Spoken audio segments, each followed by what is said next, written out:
#1 cable news show for 7 years and counting, The O'Reilly Factor. Thanks for staying with us. And Bill O'Reilly in a personal story segment tonight. As we mentioned, 75 million dogs are currently owned as pets in the USA, and they are living in 45 million American households. That according to the National Pet Owners Survey. Now there are some breakthroughs in how people communicate with dogs. Joining us here in the studio, Lisa Peterson, a dog breeder who writes a column entitled Lisa's Living with Dogs. And from Los Angeles, Dina Zaphiris, the co-host of Animal Planet's Pet Finder program. You know, I had a dog growing up, Dina, Barney, the German Shepherd, and Barney's job was to attack anybody I wanted him to attack, and he did it very well. But I didn't have a lot of communication with Barney other than just giving him food I didn't want to eat when my mother and father weren't looking. It was a pretty easy deal. Barney slept there, we walked Barney, we fed Barney, and Barney was happy. Now, dog stuff in the United States is a $43 billion industry. $43 billion, up from $17 billion in 1994. So you can see that it's an enormous, Americans are in love with their dogs. What is the biggest breakthrough in the communication between humans and dogs that you've seen in the last few years? I think what you said, Bill, is key, and it's the word communication itself. People are interested now in dogs' body language, in what their dog is saying to them.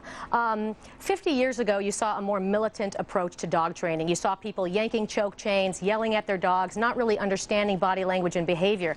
Today, fortunately, the biggest breakthrough is that training has gone to a more positive approach to dog training. It's about communicating with your pet positively, stop, because you talk in general. And number one, I have a human body language segment. Maybe I should get a dog body language segment. But you know, when you say you communicate with a dog, dogs don't understand English, right? That's right. They understand voice. They understand voice. They understand tone of voice, right? That's right. They absolutely do. How do you get through to the dog, and how do you make the dog be the best dog he or she can be? Well, I'm going to explain something to you right now called operant conditioning, and it's part of behavioral psychology. And what we can actually do is start marking a behavior that's desired with a reward and a sound, right? So you can actually wait for your dog to sit, mark it with a certain noise or hand signal or word, and then follow it with a reward. Then in the future, you're going to see more of that behavior persist. So you have to wait for the dog to sit. You don't tell the dog to sit. You wait for the dog to sit. That's one way. So that's called offering. You don't want to intrude on the dog's self-esteem. You want the dog to make the decision to sit, and then you reinforce that that was a good decision. That's one way of training. All right, you can now also I'm going to stop you because I want to get into Lisa, but I'm going to come back. Sure. Sure. But I like this. Okay, now Lisa, what's the biggest breakthrough you've seen in humans communicating with dogs? I'm going to have to agree with Dina 100%. For me personally, as a young child, I used the more correction-based training techniques for my dog. So you whacked the dog when he did something bad? You know, it's the traditional roll up the newspaper, hit him if he's bad, that kind of thing, or, you know, pop the choke collar. But now it's positive reinforcement. I mean, I train my show dogs. I use food motivation. You know, I look for good behaviors with them. I reward them for good behavior. Does that always work? What if you have some wise guy dogs? Well, I have Norwegian Elkhounds, which can be very independent thinkers. So I motivate them with food, and you know, sometimes does it always work? Does food always work? Absolutely, food works. They love cheese. They love liver. It works. Which sounds so simple, though. It can't be that simple, can it? It is that simple. Really? Yeah, the results. So any dog that you get, all you have to do is bribe the dog with food, the dog's going to be the perfect dog? Well, dogs are individuals, and you have to find out what does motivate them. Is it food? Is it a toy? Is it praise? And once you find that key, then you can get the results you're looking for. Okay. Now, Dina, there are a lot of different ways to get dogs, and I kind of applaud people who go into the animal shelters and rescue dogs and take them home and give them a nice, loving place so they don't have to be euthanized and destroyed.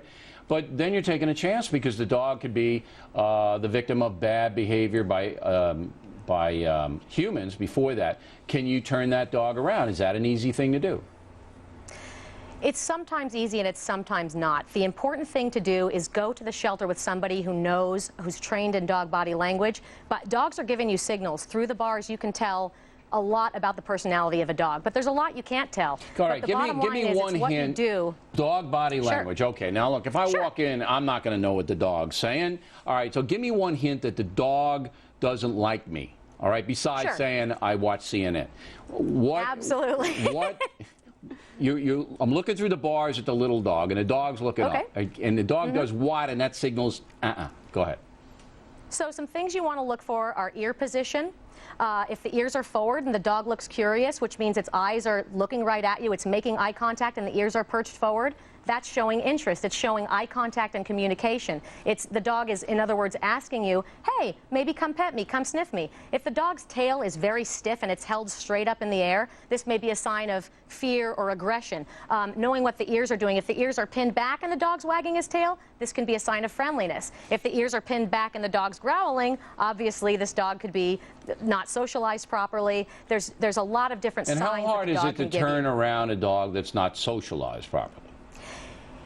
It's harder to turn around the owner who has the dog. No, but say the dog is on its own now. The dog is, you know, that kind of thing. Okay. It depends on the breed. So certain breeds are more trainable. You have Labs, Retrievers, Border Collies, Australian Shepherds. These are highly trainable breeds, and it's easier to train their behavior and to change their behavior. Then you can have some breeds like Huskies or Shiba Inus or Chows. They can be a little bit harder because they're not as trainable in general. Well, what about, so you're looking at anywhere from 8 weeks to a year of reconditioning to change a dog's behavior, depending on what kind of behavior the dog's. You got to have a lot of patience, and you got to really be committed. That's important. Now, Lisa, what about the pit bull thing? You know, these dogs have been bred for thousands of years to kill, and you know, I don't want any part of that. Am I wrong?